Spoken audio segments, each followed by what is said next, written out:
Nicole, we're so excited to have you on the show. Thanks for joining us. Thanks for having me.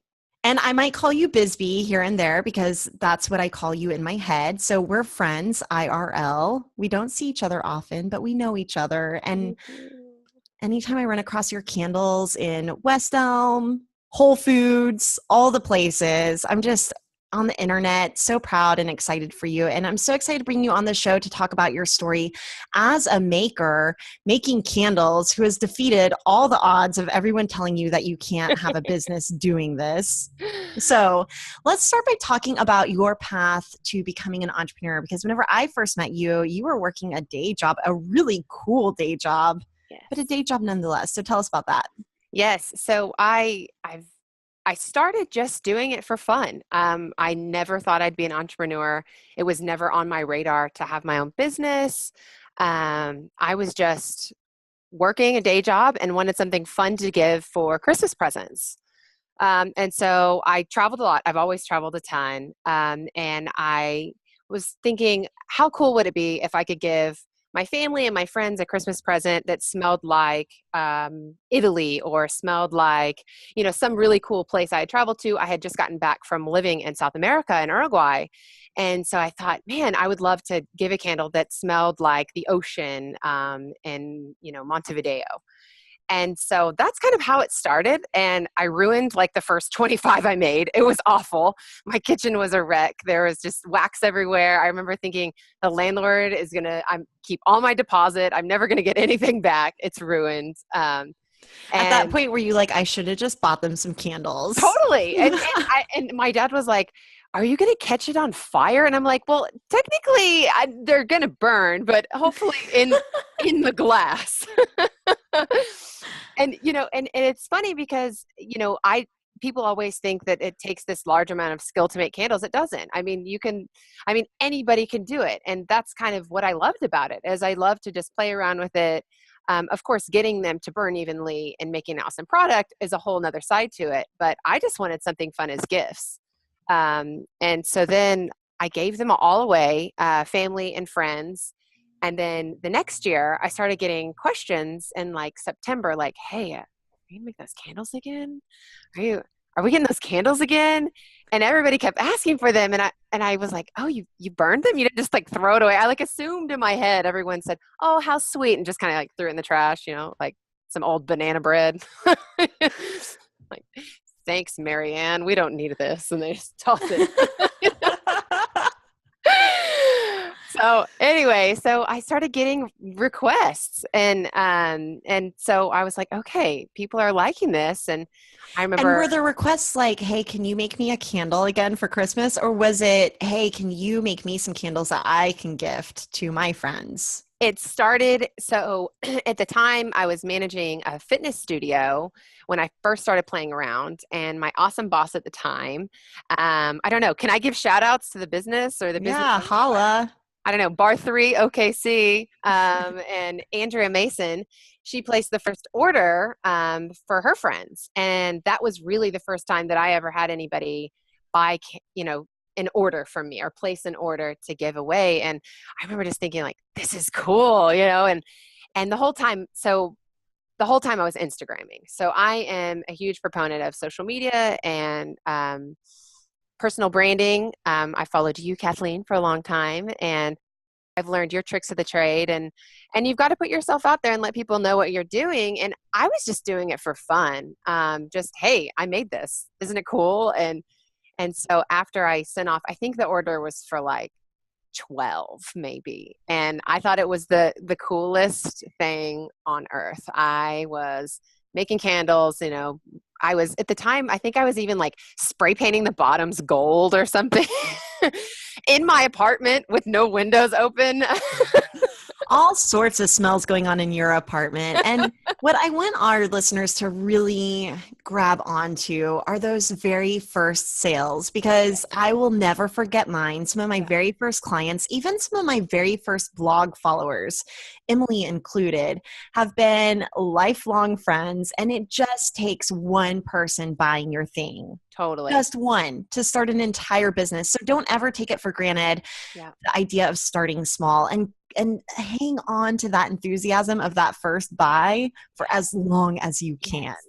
Yes. Well, and so after that started, then I got a new job and I started, getting kind of busy. And I remember thinking, I'm just going to take candles off for a while. But then the orders kept coming because then the friends that she'd given it to, they wanted them. And so I was like, okay, I guess I need a website. And so I started Googling how to make a website. I had no money at the time. I mean, I was buying, I think like $50 of product at a time because that's all I could afford.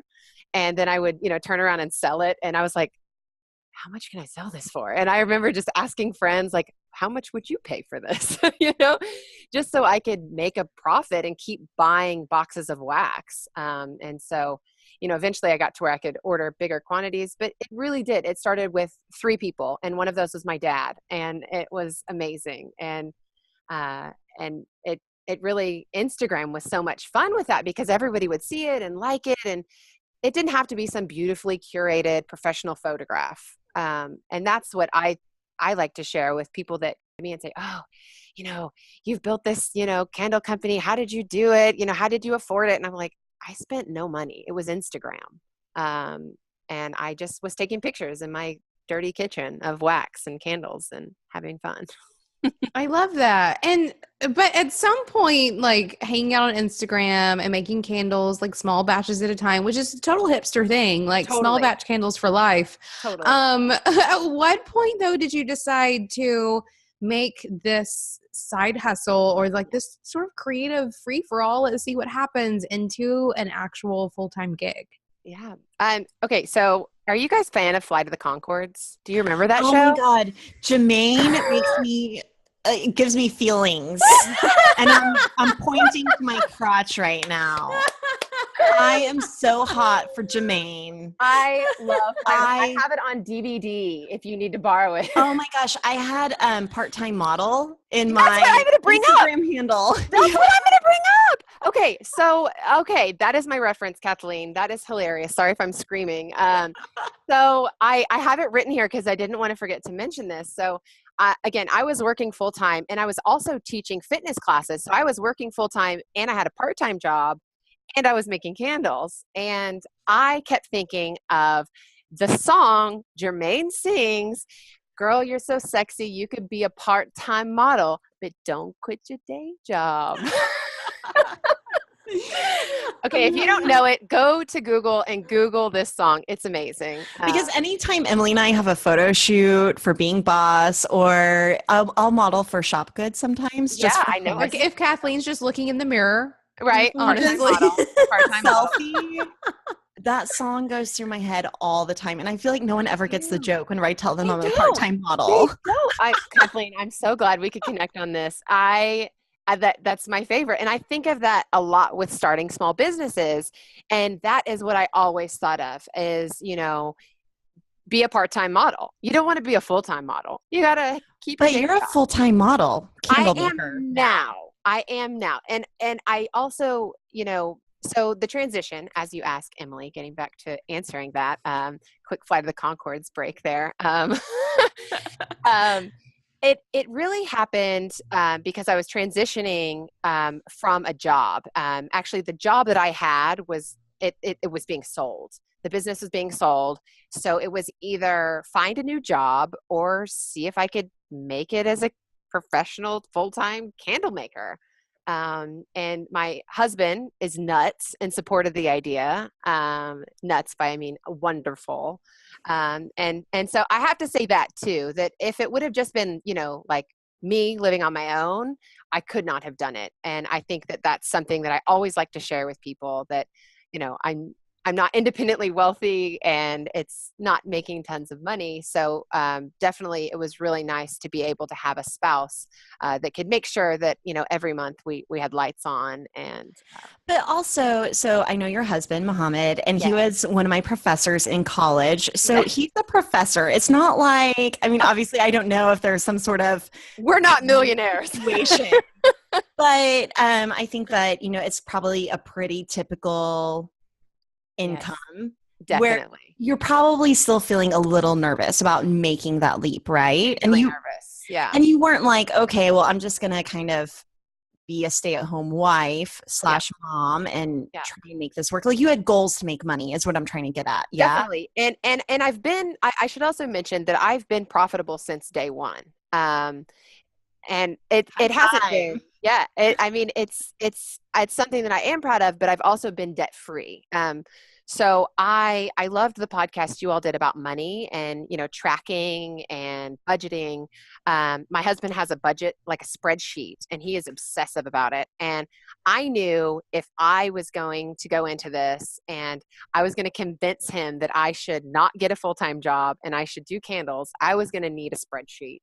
And so I really I love that. Yeah, I needed a spreadsheet. He's a spreadsheet guy, so he wanted to see it. He is very type A, and of course he doesn't micromanage, but I needed it for myself too. And so I didn't go out and spend a bunch of money on branding or any of that. However, I will say that I did eventually. I got there, and so I'm glad that I did it the way I did. I took it slow to make sure that people were kind of, buying what I was putting out, sniffing what I was smelling, if you will. And so I waited, and then I made those investments. So, it was really tight for a while because it was buying in bulk to save in the long term. But it definitely paid off in the end to take it slow, at least for me.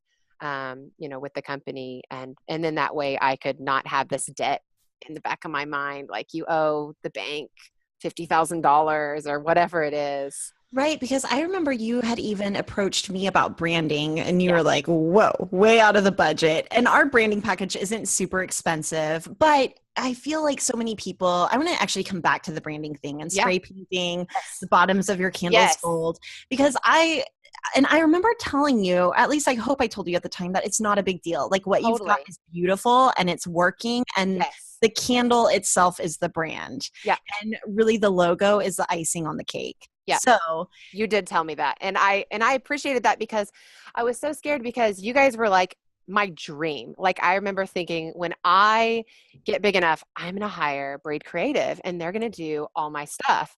And it just, candles wasn't making enough money for me to look at my spreadsheet and say, hey, let me allocate, 1/4 of my income or whatever. It was like, hey, let me go buy some groceries. Right. And I think that you made a smart move there, and you did end up going with our friend Chris Castro. So shout out to Chris, because he's such an amazing designer. And whenever people don't go with us, I'm always like, Chris is your guy. He's really cool and easy. The logo is beautiful. It's kind of like a Moroccan hand. What's it called? It's a hamsa. It's called a hamsa. Beautiful. Thank you. Anyway, but going back to the initial labels, like they were still, you had good taste and good style. And I think that you knew well enough to keep it simple. Like if you couldn't go all out, to keep it really simple. So it's almost like a typewriter in all caps. Yeah. And it just said, Bisby candles, and then maybe the scent on it. And then maybe like a number match. Yeah, that you hand wrote, probably because you printed them all at once. I didn't print them. I stamped them. Oh my gosh. I had a little, that's even better. Oh yeah. Hand stamped, hand poured, small batch candles. Oh yeah. You could charge like $80 a pop for these things. I should have. I mean, and hand hot glued. They weren't even stickers. They were hot glued. And I mean, I had no idea what I was doing. But I'm so glad. I love that I had no idea what I was doing, because I had so much fun. I mean, I would stay up until 3 a.m. making candles. I mean, if you asked me to do that now, I don't think I would. I stay up till 3 a.m. with my baby, but that's it. Right. And so the candles, you started small. So this is the other thing I want to talk about, is starting small. Yeah. I actually have a lot of admiration right now for Kylie Jenner, of all people. I don't know if I've even talked about this on the podcast yet. I think you have, but feel free to do it again. I'm going to talk about her again. And it's not necessarily her that I like, but maybe, I don't know. I don't know her personally, so I'm not going to make any commentary on her as a person. But the Kylie lip kits, I think, was genius. I feel like this girl has all the resources available to her to launch with a full makeup line. And she launched with 3 things and made it this really like in demand product. Yeah. And I thought that that was so genius, just really starting small. And my hope is that she started small because she was like, I want to perfect this thing and then move on to the next. Yeah. Or that someone was telling her to do this. I like to think in my heart that it was her, like this is the way to go, but probably not. Hopefully, I feel like I perhaps, or it's a, her agent that said, hey, let's do this. Someone had a genius idea, whether it was her or someone on her payroll. But you launched with, how many cents did you launch with? By launch, do you mean my pictures I was posting on Instagram? Yeah, the pictures that you were posting, the first pictures that you were posting, what scent were those candles? I had Toasted Fig, which I still have and is probably the best seller. And then I had Balinese Temple, which I no longer make names that complicated and long. And then I had Uruguayan Embers. And so they were all travel inspired. And I actually kind of got away from that, but now I'm coming right back to that because I've now hit over 3 years of doing business, and I, started to look back at where I started, and, I realized that I needed to make sure I was still incorporating the travel because that is a big part of our lives. We spend our summers in Morocco and we go to Asia every year, and we love to travel. And so I wanted to make sure that my company was reflecting that, and the candles and the scents and the fragrances. So to answer your question, I think it was 3. Just like Kylie's lip kit. Just like Kylie's. Okay, so I want to go into a little bit of the making process. Yeah. And I bet Emily's really curious about that too. I am. Emily made some candles. I did the Christmas candle making this past season where I always like making gifts too. And last year it was candles. Kathleen got some of my first batch and she told me, she was like, Emily, this candle is burning weird. And she showed it to me and it really, really was. Some of my later candles were much better. I'm excited about hearing about how you make candles. Okay, but Emily's candle smelled really great. It was incredibly potent. Like the fragrance a lot was potent. And so whenever I open it, but it was good. I'm not, it was good. But I opened the candle and I was eating a bowl of oatmeal at the time. And I opened the candle because I think I didn't know quite what it was. Like I didn't know what was inside this tin. I thought it could be anything, chocolates for all I knew. So I opened it and I happened to open it over this bowl of oatmeal, and a tiny little crumb of the candle falls into the bowl of oatmeal. So it was soy. My entire bowl of oatmeal now tasted like this candle. So that was my experience with Emily's candle. Right. I wanted you to have a full experience. I'm glad that I gave that to you. But Emily is like on point with her crafts. Like I think that everything you do as an artist looks really good. Thanks. So I was really surprised whenever it didn't burn perfectly. Like I was surprised, but I'm not surprised. You. I'm just saying that maybe it's not as easy as Bisby is acting like it is to make a candle. So I want to hear about your creative process of like, how do you come up with your scents and how do you ensure such a quality product? Because I feel like since day one, I always have one of your candles in my home. And I feel like since day one, they just are perfection, from fragrance to the way that they burn, all of it. Yeah, Kathleen, thank you. That makes me feel so. I still, going back to the beginning, like I still sometimes am surprised to hear like that people like have them in their homes. I'm like, you do? I get every time I get giddy. I'm like, you do? You like them? You do? Just, it's a piece of me. And when you're a maker, like literally it's a piece of you in their home. And so I love that. I love to hear that people love them and that gift them. And I never get tired of people telling me that because it makes me happy because I've spent hours perfecting it and hours thinking about it. I looked at the hours that I've worked, and I'm sure it's been 60 plus a week. And it's funny because if you think of like in the beginning, of course, and now I have an employee who's amazing. Her name's Abby. Shout out to Abby, holding down the fort, making candles while I was out, having a baby. While I was birthing the child. And we'll start talking about that next. Yes, we'll talk about baby. Well, okay, so The reason I think my candles burn well is because I use all natural ingredients. I started when I was making candles. Part of the reason I want to make them because I read an article about paraffin candles and about candles being toxic in your home. And I started doing the research, and I really did find out that, the cheap candles you find, at, Target or wherever, they're cheap for a reason. You're not getting quality ingredients. So I use only soy. It's U.S. grown soy, essential oils, which can get really pricey on some. So I use essential oils and fine fragrance, and then just a cotton wick. That's it. I mean, that's all that goes into it. Obviously. But are you like Breaking Bad over there, like getting the perfect Yes. temperature? Do you see this behind me? I know. That's why I asked. So you guys can't see it, but behind Nicole are like racks. It looks like baking racks with candles on it. And then there are different like almost pots and pans hanging from my machine, my wax Oh melter. yeah. I mean, it looks like you're cooking meth back there. I joke. I did an Instagram story one time, and I had like some wax in my hand, and I had all my stirrers, and I was like, meth or candles? That would be a good front with the fragrance and everything. Totally. Officer. I'm not condoning this at Right. all. Also says a bunch of chicks who probably have no idea what the meth making or smelling process looks like. After I watched Breaking Bad, I legit thought I was an expert. I was like, convinced that my neighbor was cooking meth. He probably really was.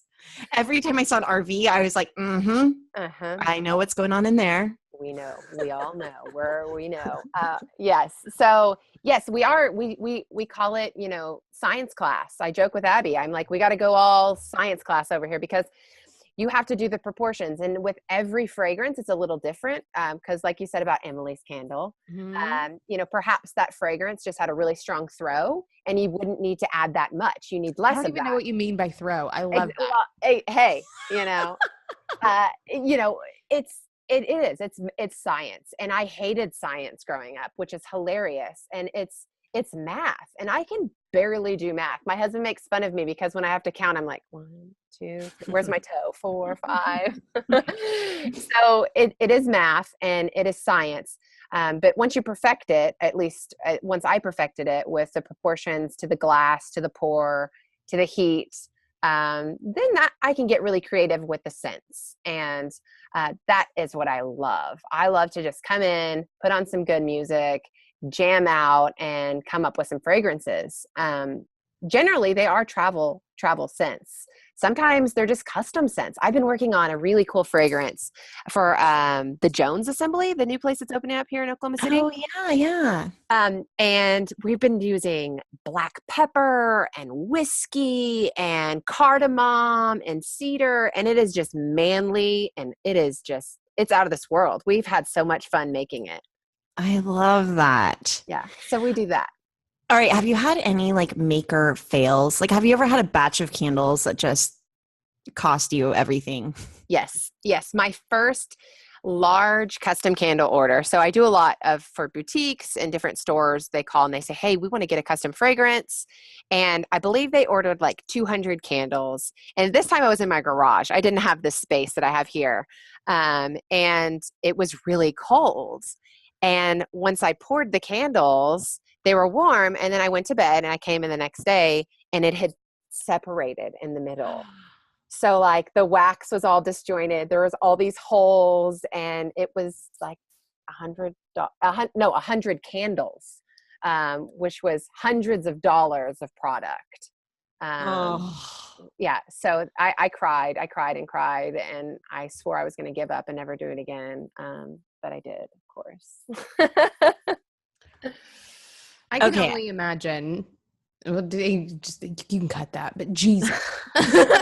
Oh yeah. You and there's ways to fix like 2 or 3 candles. Like it's like a big blow dryer kind of thing, but you can't do that with like 100 candles. I mean, it was awful. I mean, then I learned I need a studio space, and so I finally found a space that was temperature monitored because it wasn't working in the garage.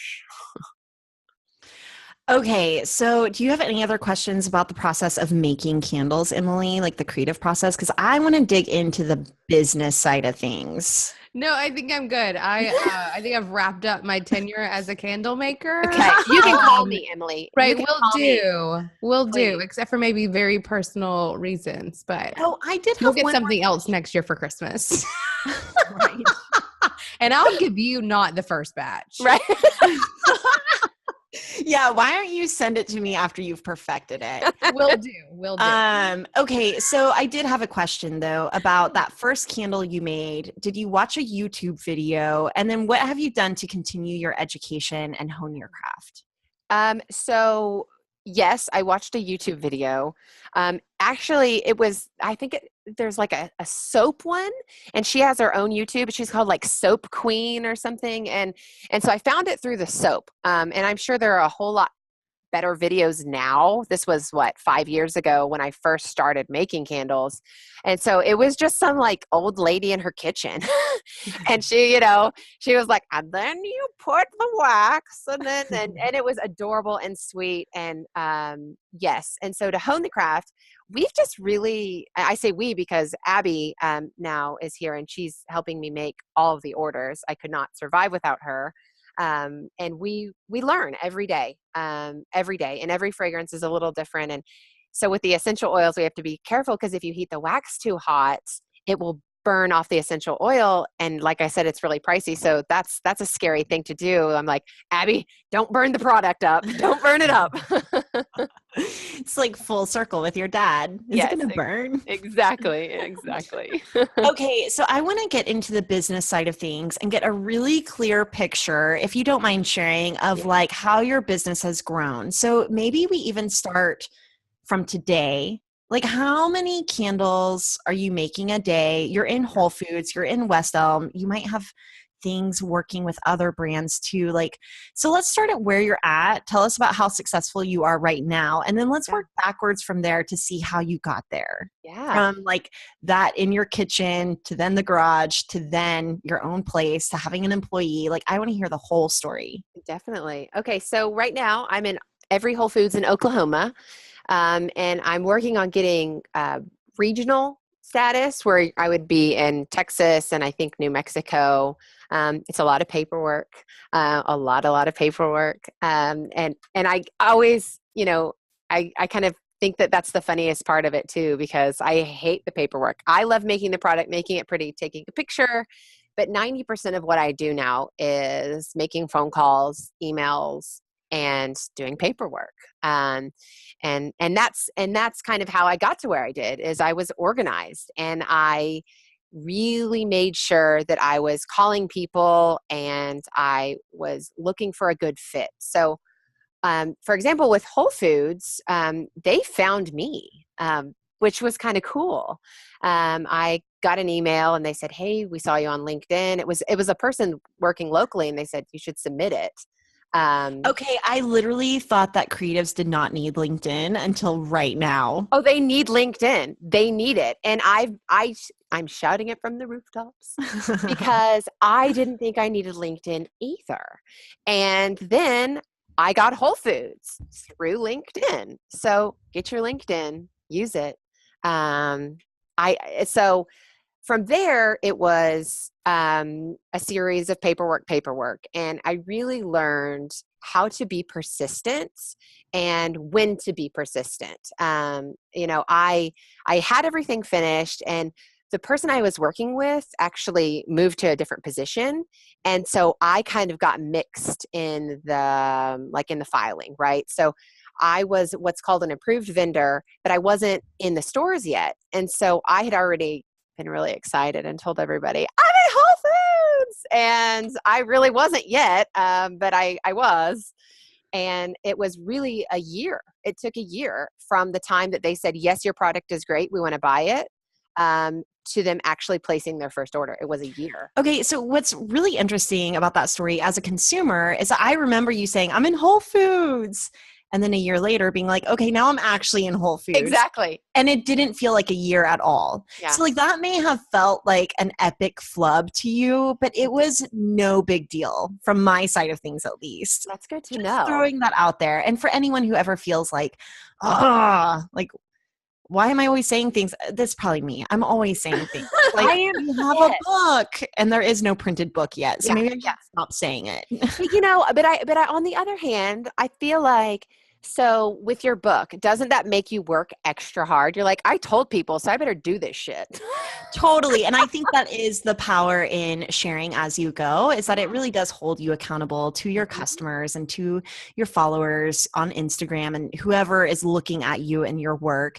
And I think that there's something about whenever you put it out there that people's energy, like almost like they're giving you good vibes to make it happen, or they're excited about it, and that kind of fuels you as well. Well, and I've had so much love from the Oklahoma City community, and all my friends outside of Oklahoma City, but everybody locally, when they heard anything about my candles, they would just come up to me and say, I love your candles. I love what you're doing. So supportive. And I can't say that about a lot of communities. I feel like I know that I follow some blogs and some other entrepreneurs, and I don't feel like they have a community like we do here. And Oklahoma doesn't have the best of everything always. As we both know, Kathleen. I feel like we've like Instagrammed each other our escape routes. we both, I think, would love to potentially be somewhere else eventually. But I have to say that I couldn't ask for a better community here to be supportive and to really follow through. Because there's one thing to actually just like on your phone, like, oh, I like that picture, but to literally go to the website, place an order, go to the West Elm pop-up shop, buy from me. And I have had nothing but love here, and it's been awesome. So I'm really grateful for that. Okay, so how many candles are you making a day? A day, or a week, or like whatever your metrics are. We should be tracking that, Kathleen. I'm calling you out here. You're calling me out. But do you think it's like thousands? Like, are you making like 30,000 candles a month? Is that an insane number? That is an insane number. No, but I would say we probably average 50 a day, candles a day, probably, maybe, depending. I mean, from September to February, it's closer to 100 a day. Because holiday is insane. That is our biggest time, obviously, for candles. And every year it almost doubles. So since I started, it's like, okay, more orders. Okay, more orders. So that's been really wonderful. Obviously, I'd love to have even more. So hopefully we can do that. But in the summer, candles they're not as popular. People don't burn as many candles. Also, it's kind of hard to ship candles in the summer.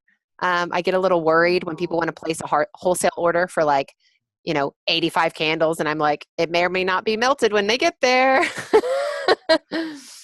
So, wow. Yeah. And so how many stores are you in right now? Do you know? We're in about 40 different stores, 40 to 50.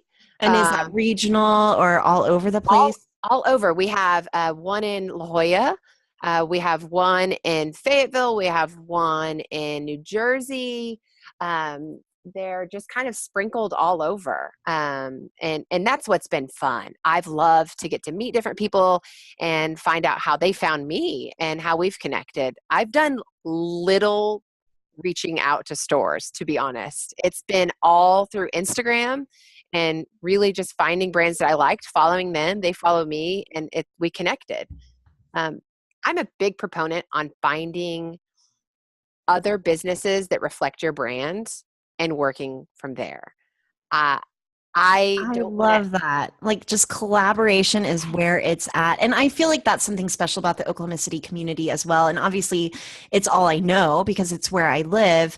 But I feel like all the stores and shops and creatives and artists here are all helping each other out. Like, they're all giving each other tips and advice and numbers, and everyone just understands that whenever they can create a community of locals who are supporting local, that it does good for everybody. Yes, definitely. And I've had I've had great luck locally, but I've even had luck, the people that I sell to in California and in New Jersey, it was just a good fit. And so I learned there's a store in Dallas that I've always thought was so cool and would be a good fit. And I have harassed them and they never return my phone calls, emails. I sent them a box of samples and I just learned you can't win them all and it's okay. And I think I wouldn't call that a failure, but it's learning when to be persistent and knowing when to just move on. And you're going to feel so boss in 5 years whenever they email you and they're like, we heard about your candles. We'd love to carry you. And you're going to be like, Yeah. So, Nicole, you are a new mom. How old is your son? He is 7 months old. Oh my gosh, he's so cute. Your photos of him on Instagram.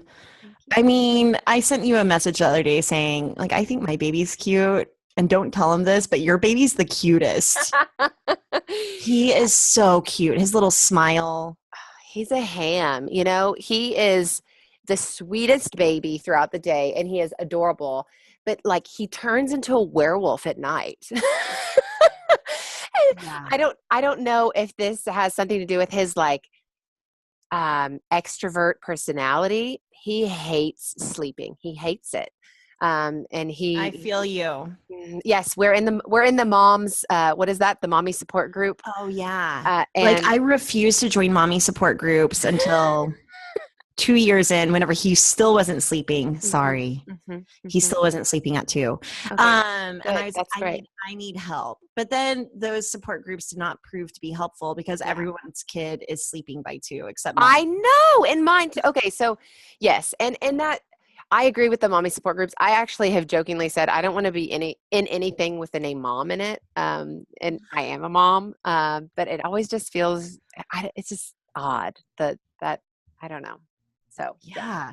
I'm right here Okay, with you. so you're a mom boss. I want to know about how you took maternity leave, and it sounds like that's maybe when you hired your employees. So tell us how you set that system up and what it's like being a working mom. Like, what is your situation? Yeah. So in August, I got an email from a girl that was looking for some part-time work, and we had talked a year before, and she was busy, and then she was reconnecting with me in August, and I said, yes, let's meet up. I'm about to have a baby.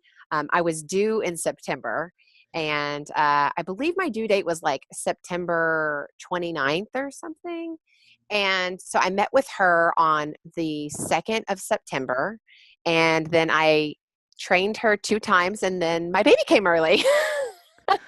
Oh my gosh. So then what? So then she took over. She's amazing. I She mean, really did. She just like picked it up. So we, thank goodness, had 2 solid days of just candle making training. Here's the process. I gave her all my notes, my mad scientist notes of scents. We have no like digital. This is hilarious. I may be able to show you guys. It's literally my chicken scratch on Post-it notes, and those are like my fragrances, and they're just like all over, like taped to the walls. So this is your homework. You need to get your systems on a cloud because if your place burns down. Oh yeah. Actually, but I think Abby did that. I believe she said, hey, I'm going to go ahead and do that. So I believe it is somewhere, but I still, when I'm in here, I use the chicken scratch notes. I love it. I'm a crazy person. So it was trial by fire with her. I had these grand ideas of, training her all the processes and all of this and all that. And then we got 2 full trainings, and thank goodness she knew how to make the candles. I didn't really train her on, website orders and get her an email set up or any of that stuff. So thank goodness people are nice. Let's just say, can we get a shout out to people like just nice people? I think more shout outs need to be made to nice people for sure. Legit shout out to all the nice folks in the world. Just kind, thoughtful people, because I had a few orders the week that Malik came, and I just responded from my smartphone, hey, I just had a baby. I'm going to forward these to Abby, my new employee, and I think she's going to take care of it. Let me know if she doesn't. And it all worked out. It did. And so then obviously after that, we really did some full training and got her geared up. But it was trial by fire for us. I mean, Okay, but did hiring a new employee, I always think that it feels a lot like quitting the day job. Like it feels like another leap. And I don't think enough people talk about that whenever it comes Yeah. to that first hire, especially a full-time hire. So did she start off full-time and were you freaking out? Like, I'm going to not have to pay myself for a while? Or did you save up for your maternity leave? Like, what was that like? I wish I would have saved up for my maternity leave. I think I was in a denial that I wasn't going to be able to come in and make candles. The whole pregnancy I worked. I'm also in school. I don't know if you knew that. So I'm getting Oh, an okay. MBA. Um, Oh, yeah, nice. and so I'm in school, have the business, and I'm pregnant, and I just kind of was in denial that I couldn't just keep doing that after he came. Like, I can just bring him to work. I got a Solly baby wrap. Just wrap that baby. We can do this. Um, but Yeah, you know, no. it's not. Okay, Yeah. so I want to talk about the MBA then for a second. Do you Yeah, yeah. feel like you needed to get that in order to do business, or tell me more about your decision to go back to school? Because Emily and I are constantly like, you don't need a business degree to do Yeah. business. Yeah. So, what made you decide to get a business degree? I definitely think you don't need a business degree to do business. I wholeheartedly believe that. It It was a decision we made because my husband teaches at the university and we get a sweet discount. So you were like, I might as well just take advantage of this. And Exactly. if I'm going to major in anything, it might as well be business. Yeah, it's, I have my undergraduate is in international relations and I knew nothing about business and I never meant to be an entrepreneur. And so I think that I needed something and I really thought, hey, I'll take a few business classes and see if I like it. And I loved them and it was so much fun. And so I thought, hey, I'll get the MBA and, maybe down the road I can, help other people with their small businesses. That would be something I would love to do long term. I'm still growing this. My firstborn is Bisby Candles. My secondborn is my son. But I love going to class. I love learning. I don't think any of it isn't stuff you couldn't learn by doing the work, as you say, or by Google search. It's all about doing it, just reading it and following through. It's not, there's no secrets. They don't, have you come in and wear cool hats and they're like, and now you're a business person. I'd go Right. if they let me wear cool hats. Right? I mean, Personally. when you graduate, you wear a cool hat, but Yeah, I want one every day. yeah.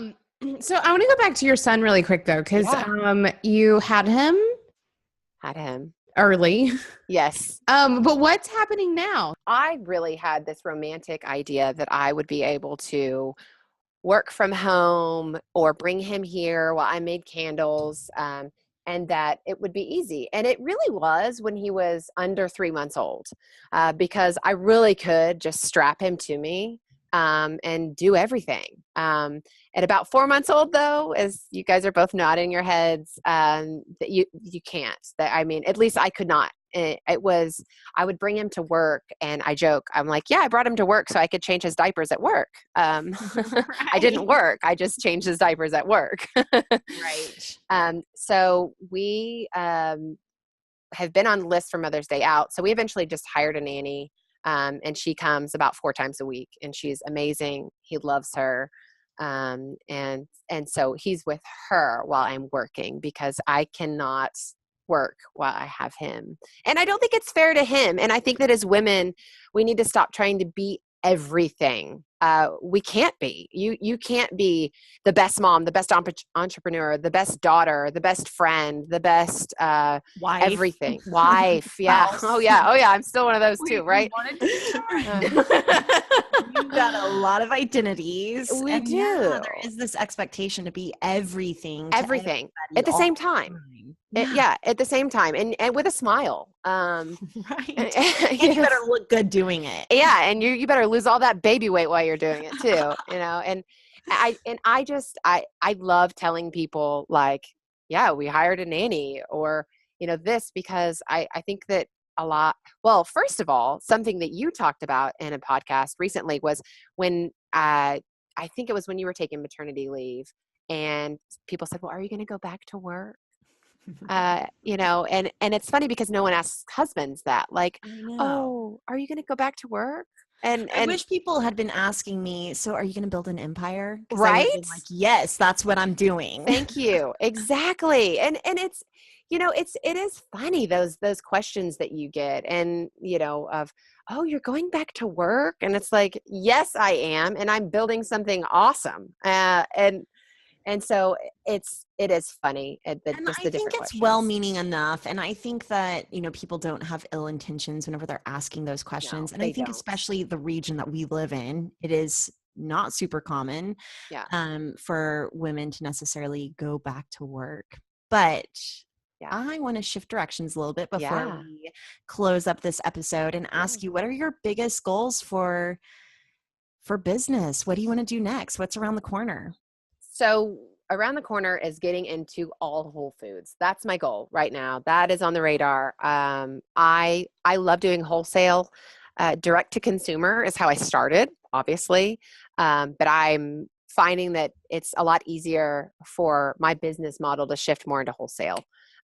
It's We can have so much different creativity here, and we will always do direct to consumer, but shifting the business model just a little bit and trying to get into all the Whole Foods and other retailers doing custom fragrances. We love working with salons and stores and just different places that want a custom fragrance, and restaurants and bars. That is so much fun, and we're set up for that.